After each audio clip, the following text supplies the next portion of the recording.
Բազմազգ Վրաստանի կանանց ասոցիացիան օրերս Նինոցմինդիայի մշակույթի կենտրոնում անցկացրեց Վրաստանի ազգային փոքրամասնությունների մշակույթի փառատոն, բոլոր մշակույթները տարբեր են, սակայն հավասար են խորագրով, որի ընթացքում մշակութային բազմազանության օրվա արդի մշակույթի նախարարության աջակցությամբ համերգային ծրագրի մասնակցեցին Վրաստանի ազգային փոքրամասնության 4 խումբ, ում կողմից ներկայացվեցին ազգագրական պարերն ու երգերը։ Փառատոնի բացման արարողությունը կատարեցին Վրաստանի կանանց ասոցիացիայի ներկայացուցիչները։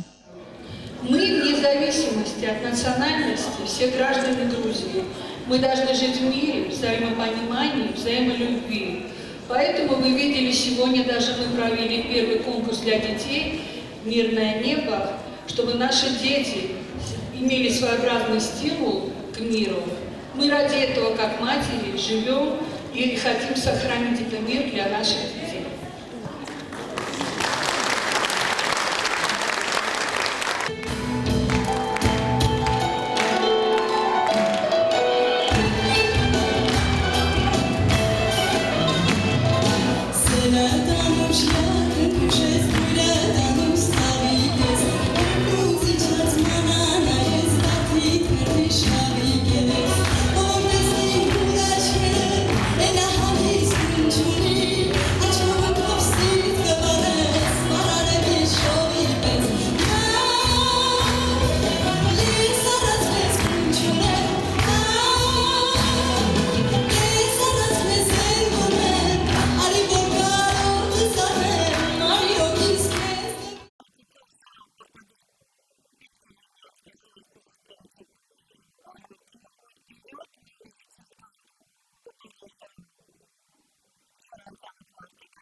Անցկացվող փառատոնը Վրաստանում առաջին անգամ է, որը իր էությամբ հիանալի է, քանի որ այն իր մեջ կրում է տարբեր ազգերի մշակույթներն ու ավանդույթները։ Բազմազգ Վրաստանի կանանց ասոցիացիայի ղեկավար եւ փառատոնի հիմնադիր Ալլա Բեժենցովայի հետ զրույցում նա ասաց, որ փառատոնի սկիզբը դրվել է այս տարի։ Առաջին փառատոնը անցկացվել է Մարնեուլիի շրջանում, որտեղ ինչպես Նինոցմինդիայի մշակույթի սաները, այնպես էլ մյուս խմբերը հանդես են եկել իրենց ազգագրական պարերով։ Եվ իմ կարծիքով սա մեծ հնարավորություն է, որպեսզի Վրաստանի ազգային փոքրամասնություն ունեցող համայնքները լինեն ավելի սերտ կապի մեջ, առանց որևէ ազգային խտրականության։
Երգ, պար, ասմունք, հաճախ նաև թատերական համարներ, այս բոլորը փառատոնի անբաժան մասնիկն են կազմում, սակայն այն շատ կարճ տևեց, ընդամենը 1 օր։ Իհարկե կարճ է, բայց կարևորը այն է, որ կատարված աշխատանքը գնահատվեց բոլոր համայնքների կողմից, նշեց եզդիական խմբի ղեկավար Լիլի Սաֆարովան, հավելելով, որ շնորհակալ ենք այն համայնքներից, որտեղ մեզ ընդունել են ջերմորեն եւ գնահատում են մեր մշակույթը։ Այս ամենը հնարավորություն է տալիս մեր երիտասարդներին ու գալիք սերնդին ապրելով մեկ երկրում ծանոթանալ իրենց հարևան համայնքների մշակույթին ու ավանդույթներին։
Փառատոնի եւ ազգային փոքրամասնությունների հետ տարվող մշակութային աշխատանքի մասին իրենց կարծիքը հայտնեցին փառատոնի մասնակից երեխաները եւ շնորհակալություն հայտնեցին այն մարդկանցից, ովքեր կազմակերպել էին այս միջոցառումը, նշելով, որ նրանք մեծ հնարավորություն ունեցան ոչ միայն ծանոթանալ այլ ազգի ներկայացուցիչներին ու նրանց մշակույթի հետ, այլև կարողացան լինել այն վայրերում, որտեղ երբևէ չեն եղել։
Փառատոնի ընթացքում կազմակերպիչների կողմից եղավ եւս մեկ մրցույթ փոքր տարիքի երեխաների միջև, որտեղ երեխաները հնարավորություն ունեցան իրենց նկարչական տաղանդը ցույց տալ ներկաներին, որի արդյունքում լավագույն նկարիչները կազմակերպիչների կողմից արժանացան հուշանվերներին։ Իսկ այս ամենի մասին իր գոհունակության խոսքը հայտնեց Մշակույթի կենտրոնի տնօրեն Գայ Ղարսլյանը։ Արման Կոդողլյան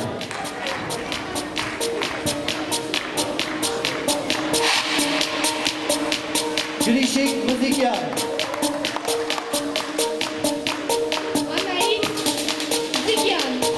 Անահիտ Մուզիկյան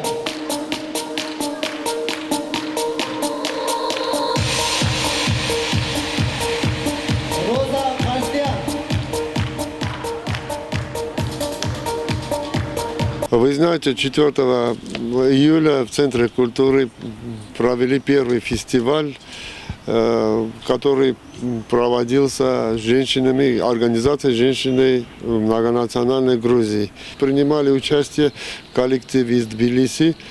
азербайджанский ансамбль из Марнеули, езидский ансамбль из Тбилиси, Ванки из Тбилиси, Ниноскинский культурный центр, русский ансамбль из города Тбилиси. Это первый фестиваль, который проводится в Самсу-Джавахете, был финансирован Министерством культуры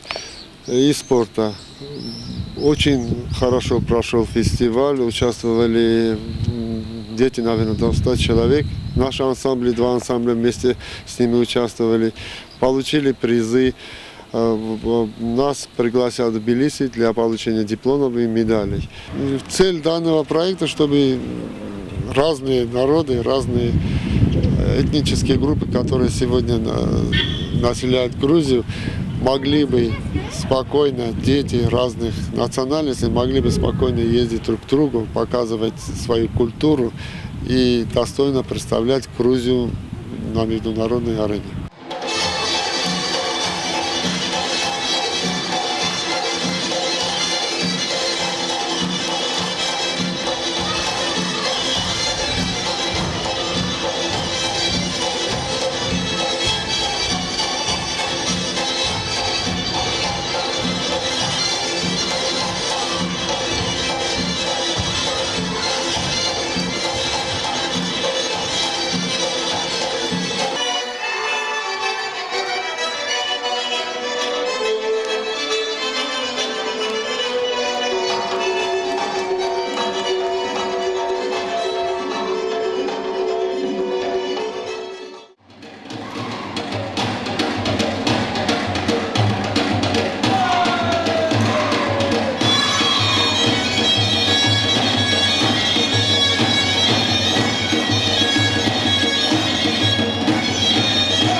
Ինչպես վերջում հավելեց փառատոնի հիմնադիրը, ծրագրի հաջորդ փուլը կլինի արդեն լուսանկարների ցուցահանդես, որտեղ կներկայացվեն այն տպավորիչ նկարները, որոնք նկարահանվել են Մարնեուլիում եւ Նինոցմինդայում։ Ցուցահանդեսը կանցկացվի մայրաքաղաք Թբիլիսիում բարձրաստիճան հյուրերի մասնակցությամբ, որի ընթացքում էլ կխոսվի այն մասին, որ չնայելով ամեն մի դժվարության ու խնդիրներին, մենք բոլորս միասին ենք։